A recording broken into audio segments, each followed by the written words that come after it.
Hello and welcome to Hell on Truth. My name is Brenton Powers. And I'm Dan Bodwin. And on today's show, we have a special treat. Dan is going to be speaking to us about mall ministry in California. So, Dan, I know, has been a in mall security management and other kinds of security for many years. Yes, indeed. And he's also been evangelist for many years. And so we get the best of both worlds. And if you're an evangelist praying about starting a mall ministry, or you are an evangelist, I said that. If you're a mall security guy and you want to learn how to evangelize, then you can learn from Dan in either area. Yeah, it should be a fun discussion. So yes, let's get this show started, and we're going to go for about 40 minutes. Yeah, right around there. Several things to talk about. If there's anything if you have questions about this and there's anything that we don't address, please reach out to us. This is an area that I'm passionate about, and I want to do whatever I can to help you guys in this process. Yes.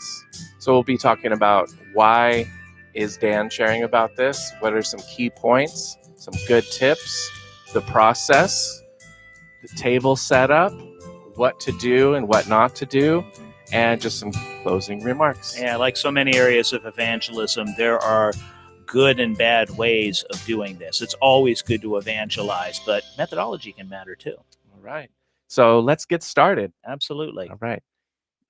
Dan, what do you want to talk about first? Well, I think it would be good for me to give a little background on myself. If you guys have watched our previous episodes or checked out our webpage, you know a little bit about our background. As far as evangelists, we both work with open air campaigners, which means we're missionary street preachers. That's our primary job. But leading up to that, I spent a number of decades in the private security industry. And specifically, I spent about 15 years in the retail sector, first as a store detective, then as a mall management supervisor, and eventually running a couple of large security departments in some of the busiest malls in California. It's interesting, at the same time I started getting into supervisory and management level in malls, that was the same time. I mean, like to the month. What year was that? Actually, it was, I think it was moving into my second mall. I started doing street evangelism in 2000 and, oh my goodness, what was it? 2008. Okay.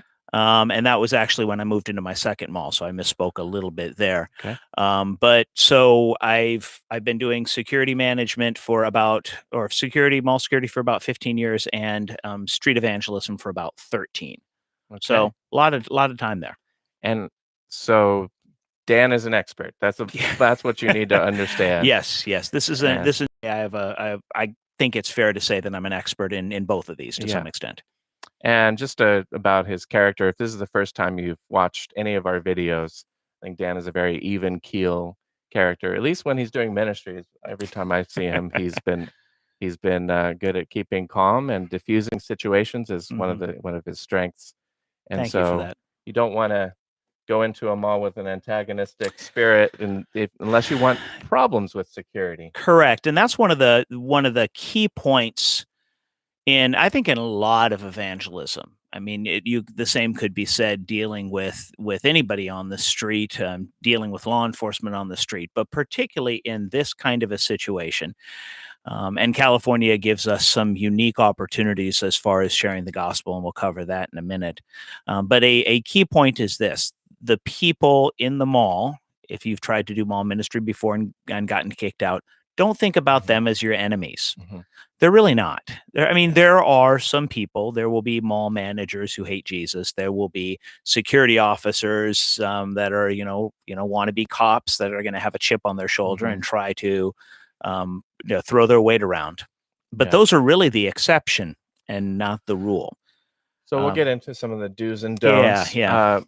First, what we have on our screens, you don't have it on your screens, but is this a document that you will make available to others? That document is already available, and it deals with mall ministry in California shopping centers. If you go to my website, yoursoulmatters.org, you can go to the menu at the top, and I don't remember exactly what the title is. Let me see if I can find it here. Call California Mall Outreach Guidelines. Okay. And that is available for anybody to look at, download, share, whatever you want to do. Awesome. Okay. So I'll actually be able to pull that up and put it on the screen in Yeah. a little bit. But Fantastic. if you want a PDF of this, you can email us as well. So, how is California different from other states? I know these rules don't apply across the USA. They don't. And I'll put something out now. If you do or attempt to do shopping center ministry in your area, in your state, and you're not in California, please contact me and let me know what your experiences have been, because I would really like to take this information past just what happens in California and see how I can help other people. But in California, and apparently and I'm not a legal expert, but apparently it has something to do with the way the California Constitution is written. It allows other opportunities for free speech. And all of these started around a legal case that started with a shopping center called the Prune Yard, which is in Campbell, California. It's kind of interesting because it's the same town as my church, and it's right next door to the apartment where my wife and I lived when we got married. I mean, so I've been around this shopping center for a long time before I knew anything about the decision.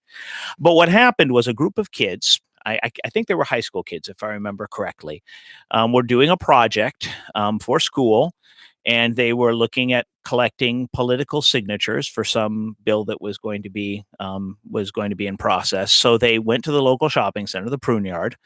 It's an outdoor shopping center, and they just set up a table and they started working on collecting signatures. They hadn't talked to anybody. They hadn't talked to mall management, nothing. They just figured we have the right to do this. So not surprisingly, shortly after they set up, they were contacted by security, and security told them, nope, you can't do this here. You have to leave. And they did eventually. But they came back at the mall with a lawsuit. If I remember correctly, it's Prune Yard versus Robbins was the name of it. And this went all the way to the Supreme Court. And the conclusion of that, what's called the Prune Yard decision, came down to this. Shopping centers have to allow opportunities for free speech on their property. Shopping centers have kind of become the public square of our day, where people mix and mingle and share ideas and, spend time with each other. But shopping centers are also private property, and they have to protect their interests. So they have some control over what's called time, space, and manner. Exactly where you do it, when you set up, where you set up, in order to protect their rights. So it's kind of a mix. They need to be able to protect their business, but they have to provide opportunities. And this was this a modification to California's Supreme? What do you call it? Constitution? No. That's the reason that the rules are different. And once again, I can't give you the details on this. I would have to talk to a lawyer on that. But because the California state constitution is written a little differently than other state constitutions, it kind of allows space for this free speech thing. So it creates a wide variety of free speech opportunities for all kinds of organizations, exactly, and causes, including ours, which is religious free speech. Which means it's a wonderful opportunity for us. It's a tremendous opportunity. I really think there's almost no place as good as a shopping mall to share the gospel. Now, is it really that good if there's mall security managing you? Like, some people they want the freedom to be able to say whatever they want. Are they our enemy when it comes to free speech? Can they clamp down on what you're saying? Or no, not legally. They can't clamp down on what you're saying. And generally the control that they have, that mall management has, is when and where you set up. As far as controlling your content, I haven't seen that. So they're not an enemy to the gospel just because they're there. Not inherently, or at all. Or unless there's someone individually with an agenda. Yeah, you've got to think about it this way. I mean, why is the mall there? The mall's not just there for fun. The mall's a business. It really is. I mean, I'm not minimizing the gospel at all. But the only reason we have this opportunity is because people are trying to make money. Yeah. And they're trying to create a great environment to make money. Yeah. And that means, they have to think about it from the mall management's perspective. They want to create the ideal environment for their tenants who are paying them rent to make money. And the more money their tenants make, the happier their tenants will be. And in many cases, certainly with bigger stores, the if they pass a certain sales level, the mall will get a percentage of that profit. Mhm. So if they say there's, they're making $10,000 a month as a minimum. If they go past $10,000, maybe they make $20,000 a month. The mall gets a cut of that. So the mall has a vested interest in making sure that things go really well and they have a good environment. So that's one side of it. The other side of it is not all stores do well in a mall. And if a store doesn't do well and the mall thinks they should, they're going to try to find excuses, reasons why their sales weren't where they should have been. And some mall tenants are willing to point at just about anything to say, this is the reason we weren't successful. Uh-huh. And you guys allowed this to happen. Therefore, you need to give us a rent reduction, Okay. which means you're taking money right out of the mall's pocket.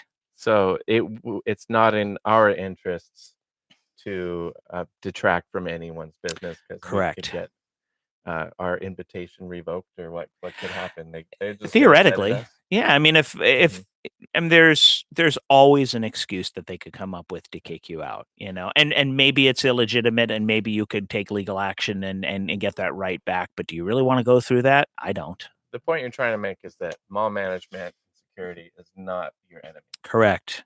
And they're there to make money. Their money making is the opportunity, provides that extra opportunity Okay. for us. Yeah.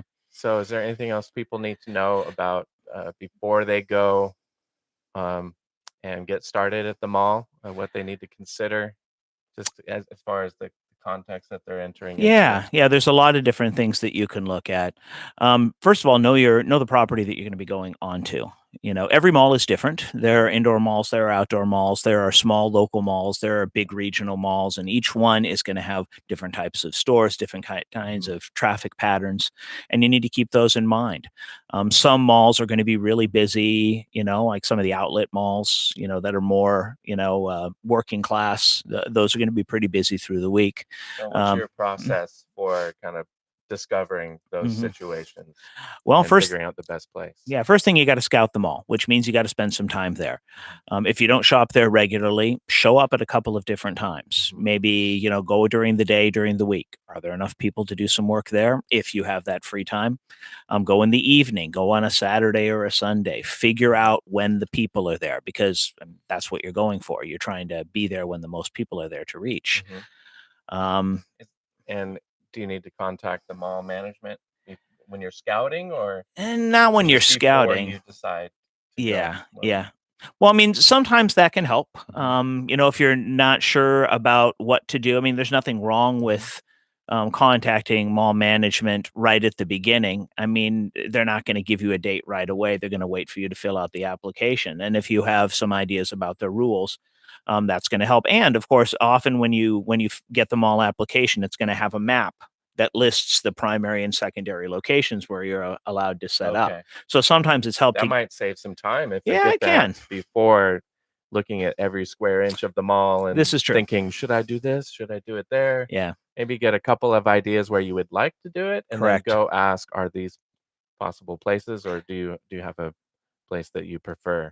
Yeah, so if they have 5 or 6 locations, then you can go to those specific spots and see what the traffic is like there. Now, some people might say, "Well, I wanna be in the biggest courtyard that's right in the center of the mall, and then I'll get the most people." Well, not necessarily.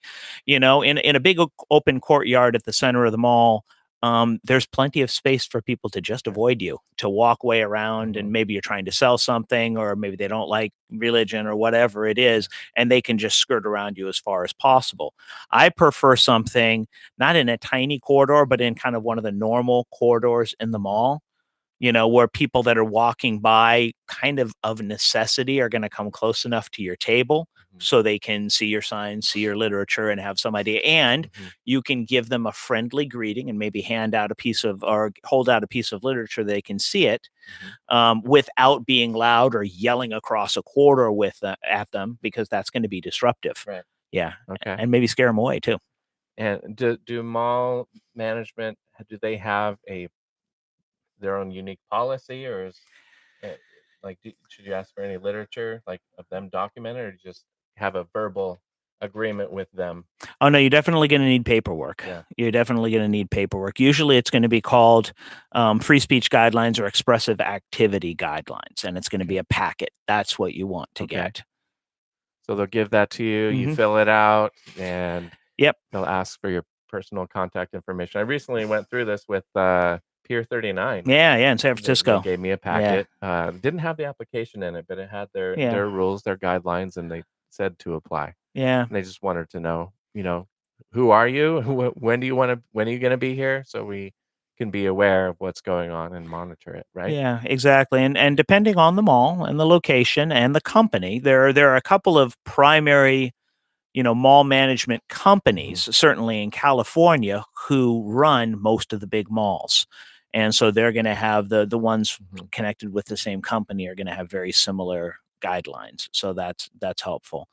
But yeah, it's man, there's just so many variables here. It's hard to even know where to start, which is one of the reasons why I say when you guys get ready to do this, contact me. I'll spend some time on the phone with you. Well, I think this is a helpful brochure you put together. Yeah. Knowing your target audience. Knowing your target audience. Are you looking at demographics and older, younger people? Indeed. I mean, in locally here, there's a evangelism team that I helped start here in the Bay Area. And we did mall ministry primarily at 3 malls. And the demographics between the 3 were radically different. So you've got the really high-end mall that had, a lot of the high-end stores, a lot of luxury stores, things like Gucci and Tiffany and Company and those kind of things. And that is a little more difficult to hand out tracts. People that have money are often, less likely to take literature. But because of our area, there are also, a large ethnic population, particularly Asian. So that's going to make a difference in what kind of literature you're going to take. Another more likely to take tracts? In my experience, less likely to take tracts. I'm actually spending some time trying to figure out better types of literature that will catch their eye. Because I'm just curious, are younger or older people more likely to take tracts? Younger people generally. Older people tend to get set in their ways. You can still have good conversations there. And even then, income level makes a huge difference. When you go from the really fancy mall, you can still have good conversations there. But you go to like the more working class outlet style mall in a lower income neighborhood, the folks there know that they have problems. They've dealt with more difficulty. They in general tend to be much more open to the gospel. So, but that's going to affect tracts because different tracts, different people will take. You have to get permission for each tract that you give out from the mall security? Not generally. I'm going to bring a variety of things. Yeah. I mean, a lot of the time I've seen literature where they'll say, you need to give a sample of everything that you're going to hand out. And in reality, they're probably not going to look at everything. But if you give them a good sampling, then that should be adequate. I've never seen anybody insist on and they're not going to come back and check you. Do you have to pay anything or is there No. insurance required or anything like that? Some malls will say that they want liability insurance and they will say for anybody that's doing anything in the mall. I've never had them push me on that. I've always been able to have that waived when they find out what kind of thing that we're doing. A lot of the time, sometimes they'll have a deposit like a cleaning deposit. I've generally been able to get that waived too.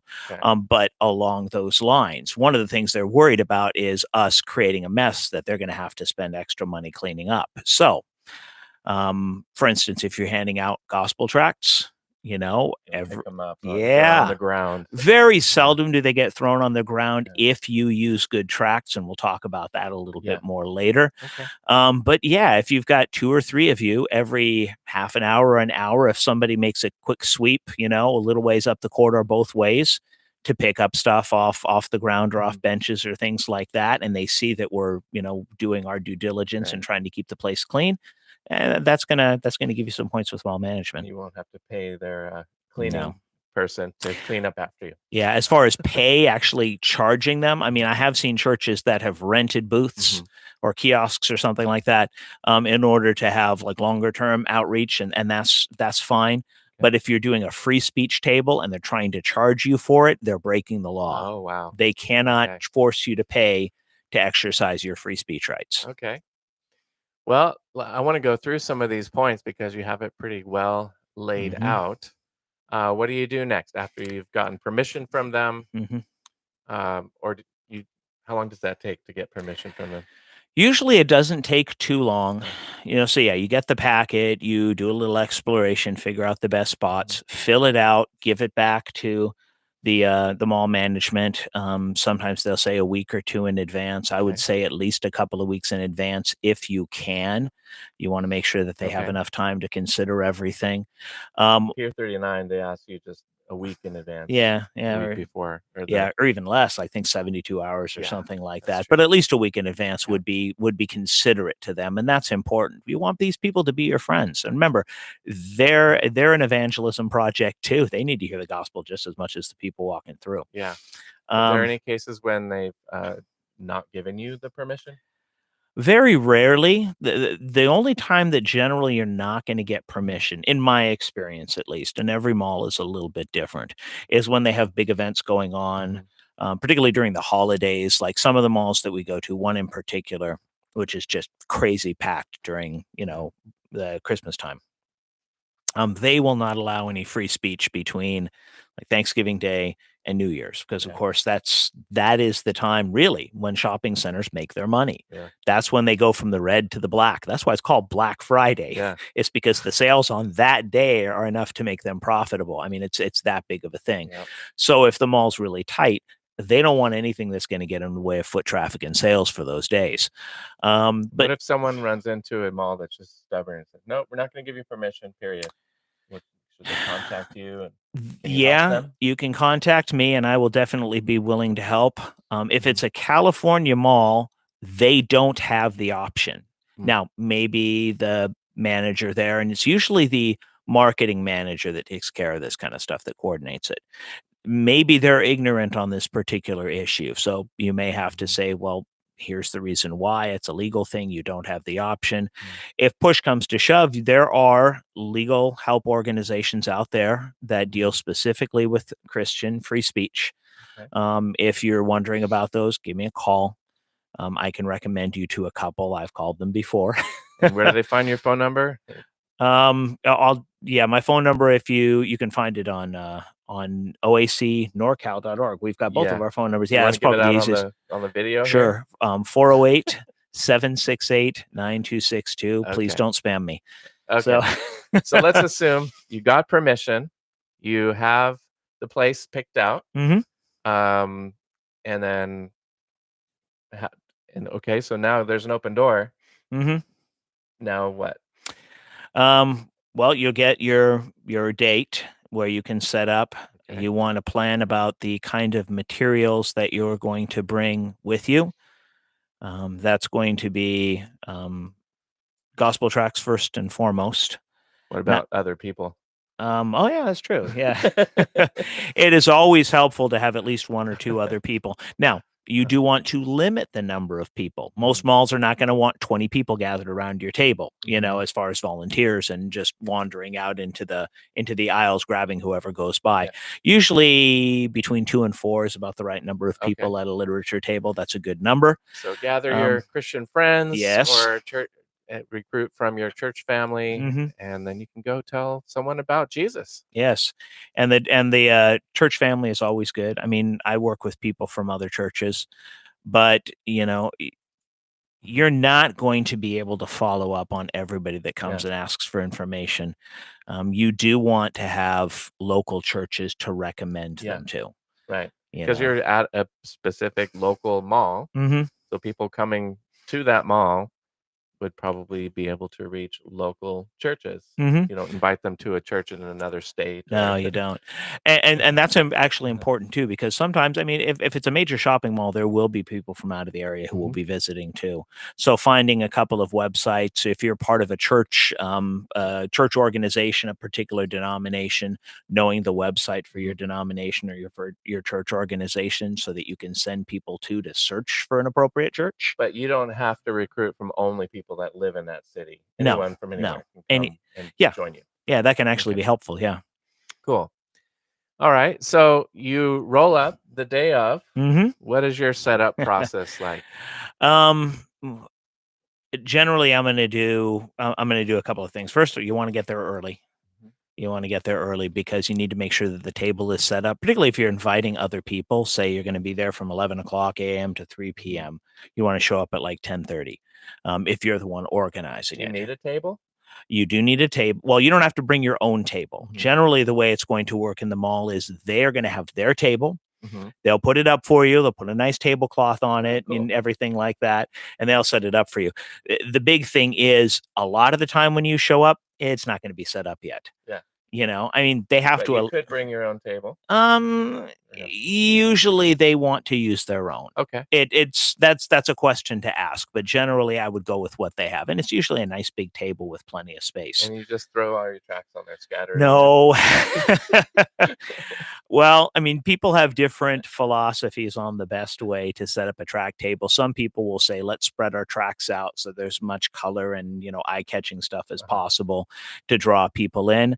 I'm not a fan of that. I like my tracks neat and tidy. Okay. Generally, I'm going to put, the general purpose tracks in the front, things that are, how can you have peace with God? Are you good enough to go to heaven? Stuff like that. And then if there are topic specific tracts, I'm going to put them a little bit farther back, so people can still see them. Oh, what about homosexuality? What about other religions? What about Mormonism, Jehovah's Witness, whatever? So people can see the titles.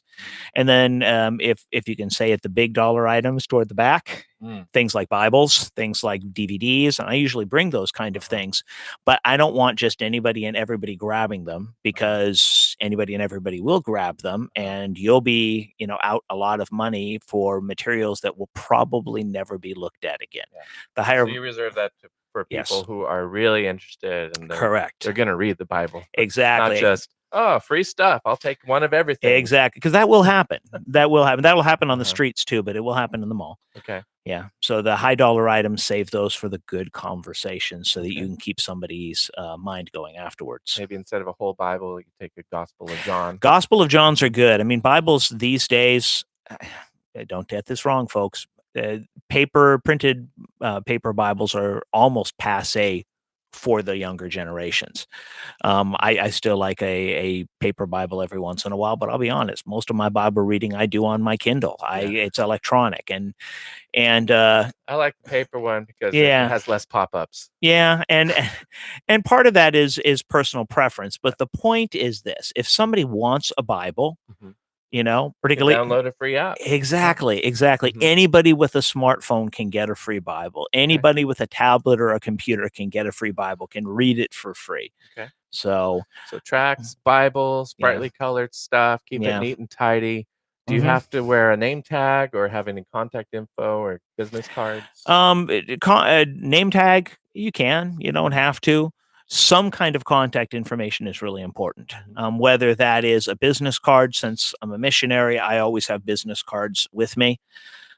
Tracts, you can, sometimes print your information on your gospel tracts, like my $1 million bills that I have here. I have my email address and my website on those. And if people want to be followed up, Mhm. then they can contact you. Yeah, and at least they have the opportunity.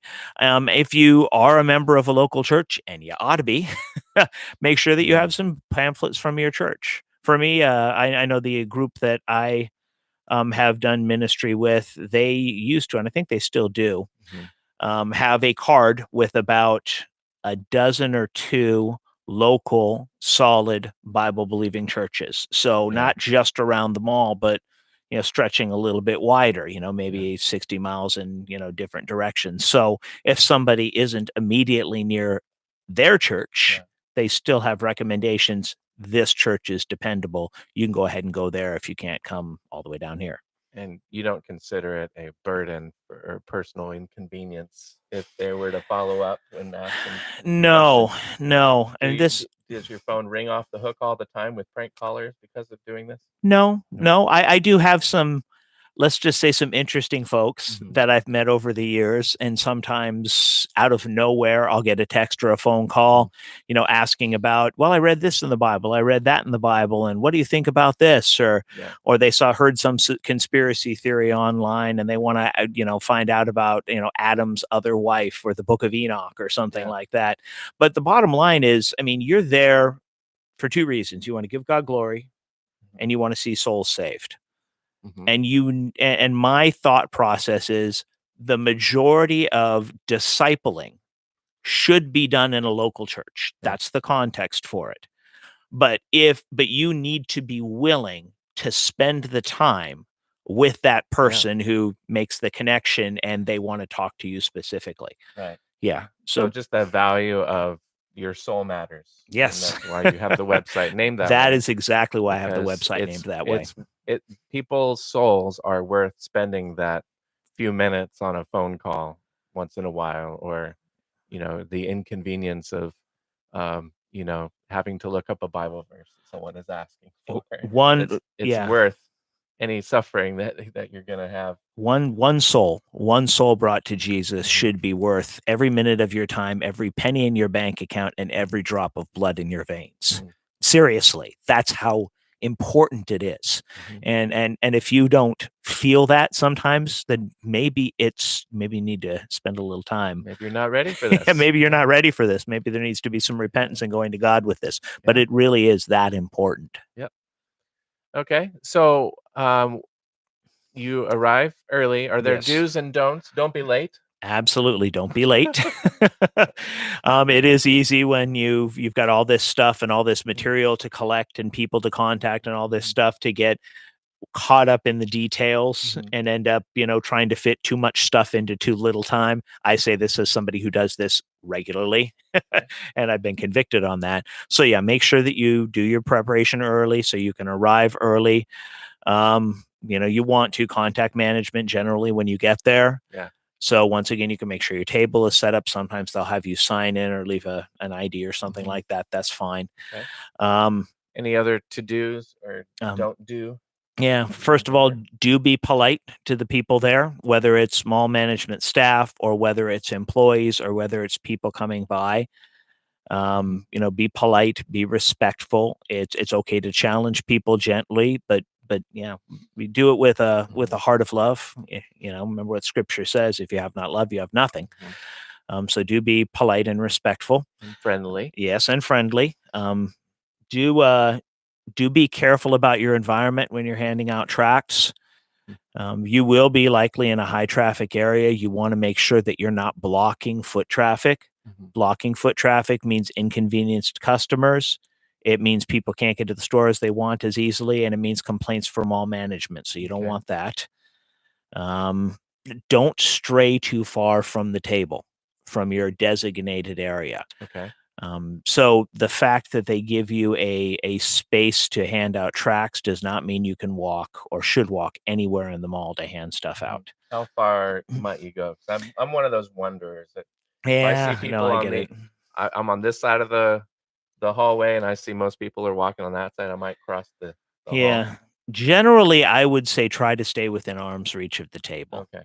And I'll tell you where the real issue is, particularly big malls, and you guys have probably seen this before.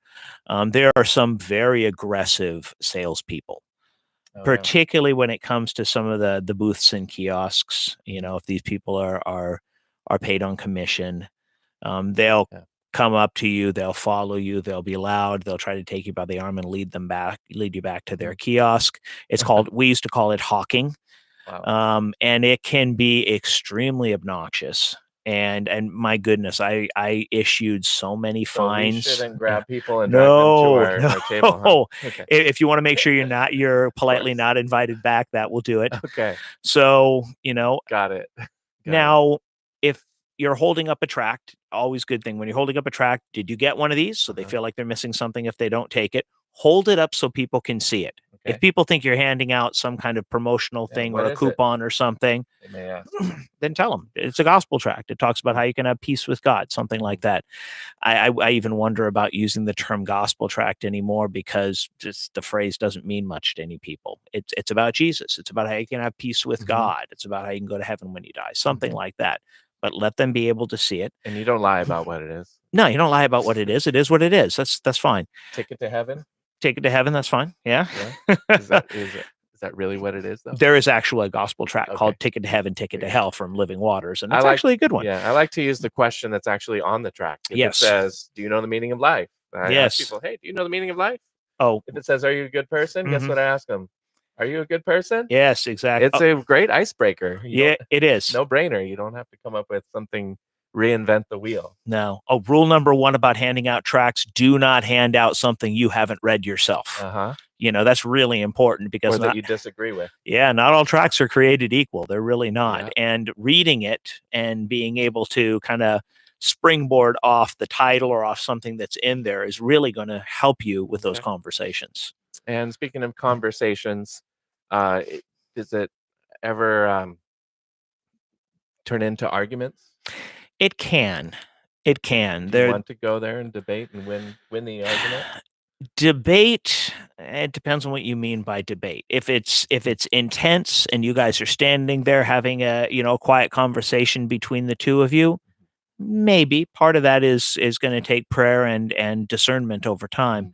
What you don't want is a yelling match in the middle of the mall, because once again, things that are disruptive means that the mall management gets complaints, and it means potentially that their tenants are going to lose sales. So you might not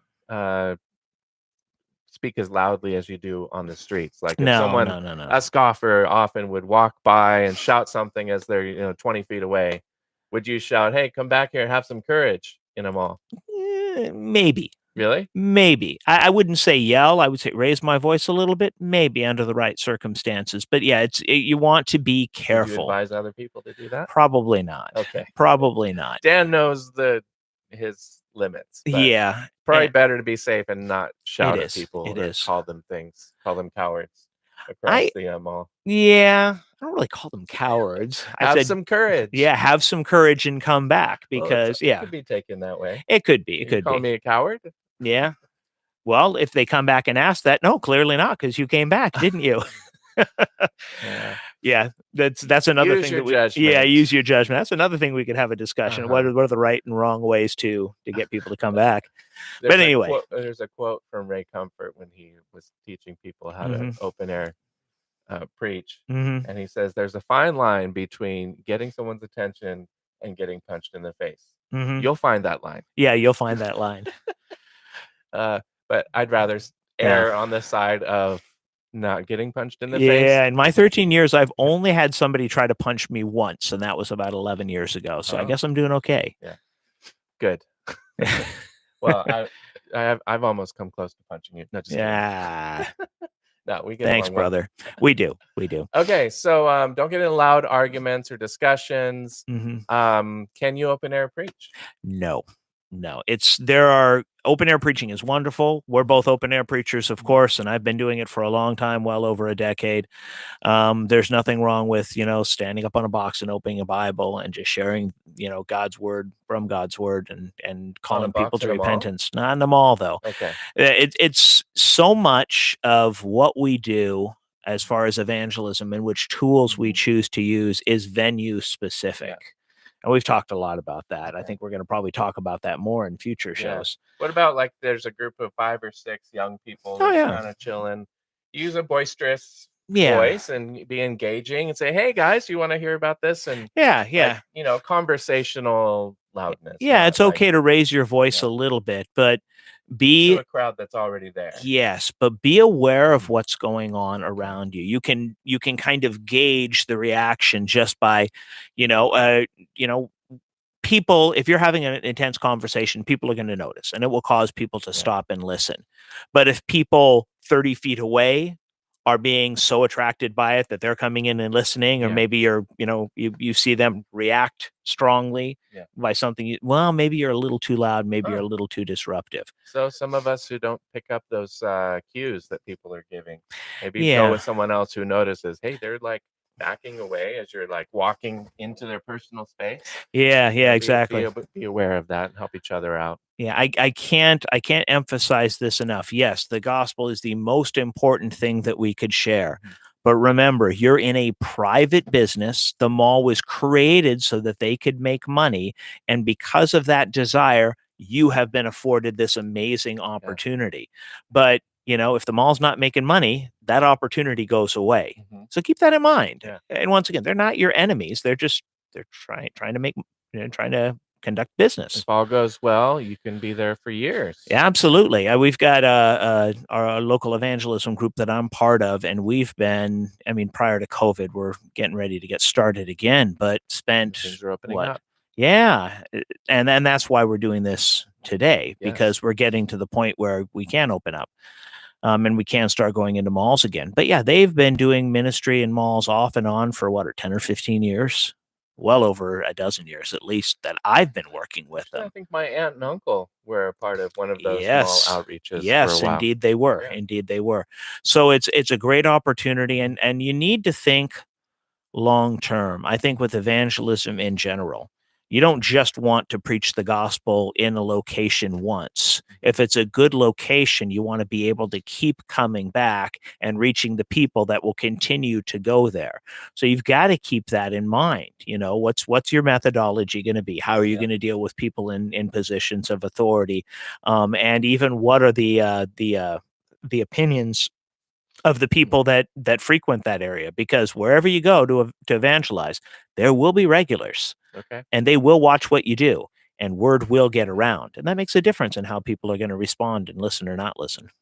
So basically, malls are an open door in California In for sharing California, Christ. yes. You go through the process and make yourself available. There's a mall not far from here, so I'll be Mhm. looking into starting an outreach over there. Yeah. And thank you, Dan. Absolutely. That's been real encouraging. I know you got to get going here soon, Yeah. but we covered the basics. And if there's We anything did. more, how can people, again, contact you and Yeah. find out more, like get this document that Yeah. outlines what to do? Well, go to oacnorcal.org, which is our ministry website. You can get to my personal website from there, and if you go to the top bar, or you go to the menu, the drop down menu, depending on whether you're on a laptop or you can send me an email at dan@yoursoulmatters.org. If you're out of the California area, I have some expertise in California. I have much less when it comes to other states. But I think this is something that we could even potentially leverage the rulings in California to maybe open up opportunities in other places. And I would like to see that. But that's only going to work, if we go about this the right way. So I would love to hear, if you're outside California and have tried to do mall ministry, I would love to hear about your experiences. I would love for somebody to maybe take these guidelines and go to mall management in another state and say, this is what I've heard they do in California. Here are some guidelines. What do you guys think about this? Mm. And see if this is something that we can help people spread to other areas. All right, cool. Yep, free speech is a First Amendment in the U.S. It So is. hopefully more and more doors will open as the economy opens up, as the pandemic is further and further behind us. Mhm. Take every opportunity you can, redeem the time to present Christ by all means everywhere, including malls. Amen. Yeah. So thank you so much for watching today, and God bless you. Yes, God bless you. Have a great time. We hope to hear from you.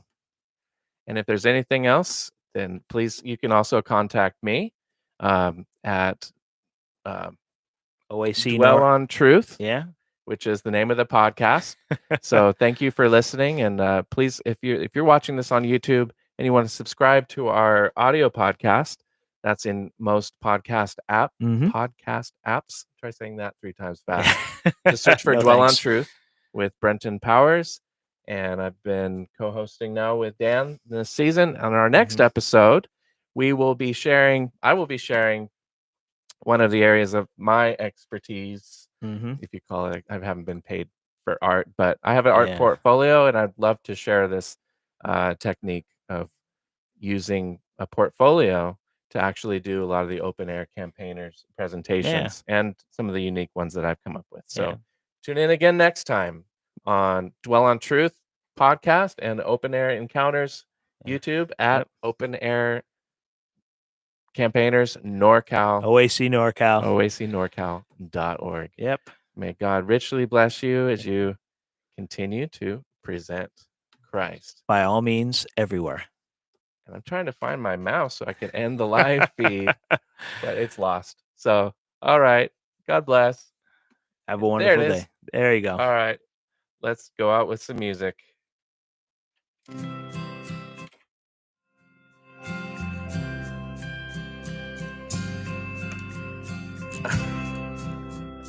It's okay.